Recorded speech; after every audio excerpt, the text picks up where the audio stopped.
Lawrence Bittaker and Roy Norris were monsters molded by circumstance, but sharpened by choice.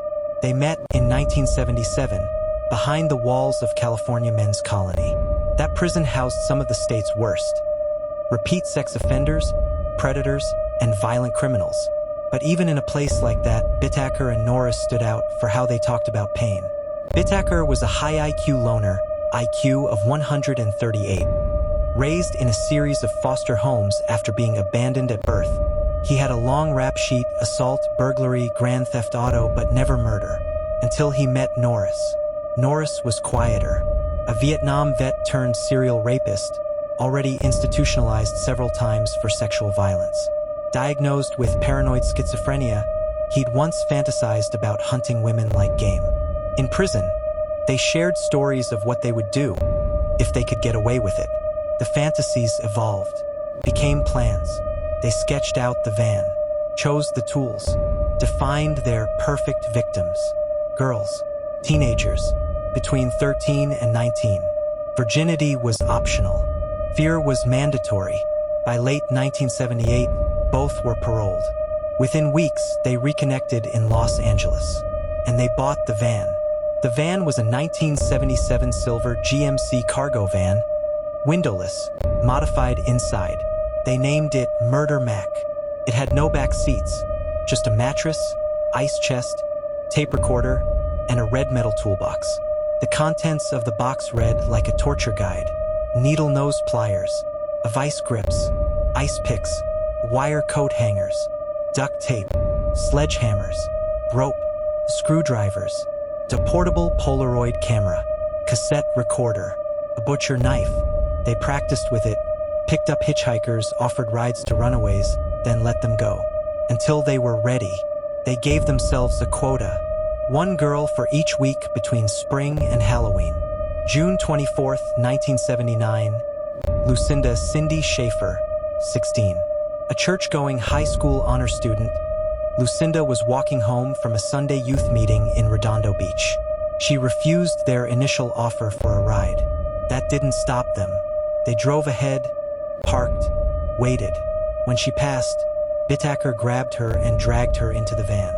She was taped, bound, gagged, and driven 50 miles into the San Gabriel Mountains. Once there, she was raped vaginally and anally by both men, over hours. They discussed whether or not to kill her. Bittaker finally decided, "We can't let her go. She'll go to the police." He wrapped a wire coat hanger around her neck and twisted it with pliers until her face turned purple and she convulsed. Her body was tossed into a canyon. She was never found. July 8, 1979, Andrea Hall, 18.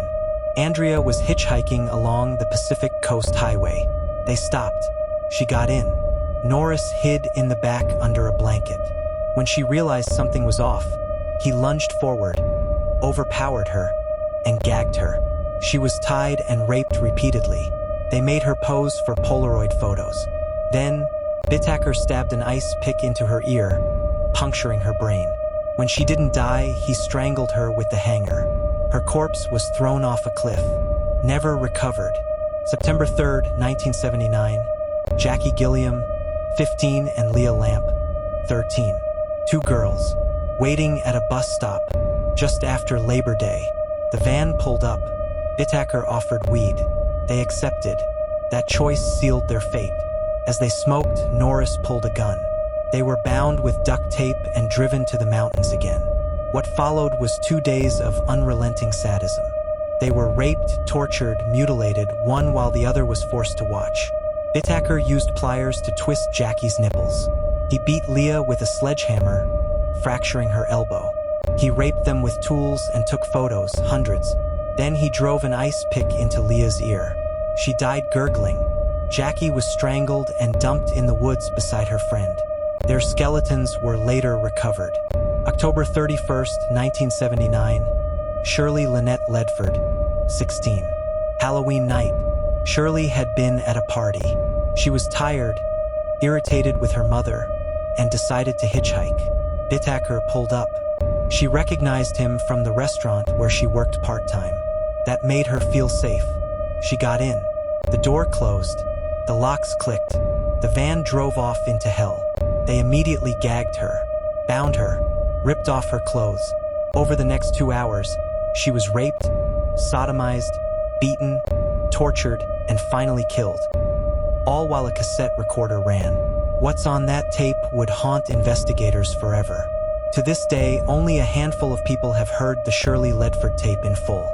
In the 17-minute recording, Shirley screams, sobs, pleads. At one point, Bittaker inserts pliers into her vagina and twists. She wails. He then beats her breasts with a hammer until the bones break. You can hear her voice go hoarse. "Oh God, no. Please stop. I can't." And Bittaker replies, "What's the matter, Shirley? Don't you like to scream?" Later, you hear him drive an ice pick into her ear and hammer it in. Then she's strangled. Her body was dumped on a random lawn in Sunland. It was discovered the next morning. Mouth agape, eyes wide, arms twisted. Norris cracked first. He confided in a friend, Joe Jackson, another former inmate. Jackson went to police. Norris was arrested in November 1979. He quickly agreed to a plea deal: life imprisonment for testifying against Bittaker. He confessed to 5 murders, hundreds of photos, and the location of the tapes, tools, and Lucinda's clothes. The police searched Bittaker's apartment. They found over 500 Polaroids, a tape labeled Ledford, of the Toolbox, personal items from victims, cassette tapes of screams. The evidence was overwhelming. Bittaker's trial in 1981 was a horror show.